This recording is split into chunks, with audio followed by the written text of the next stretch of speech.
how to use Visa gift card on Eldorado.gg.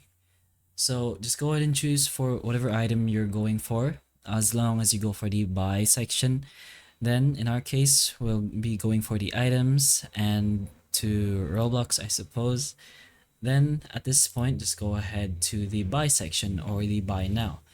So as long as it is a Visa card, there will be an option here in the payment methods from the credit or debit card options. As you can see from the multiple options, Visa is included.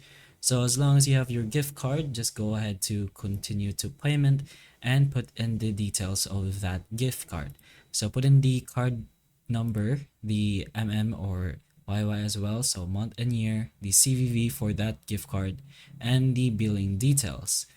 If you want to save that gift card for later use, you can do so by pressing on this and just press the pay button once you have finished the payment details. Once that's done, the process will go through and you'll be able to use your gift card on Eldorado.gg. So hopefully the information of this video can help you, and if it can, please like and subscribe for more videos like this, and that's all.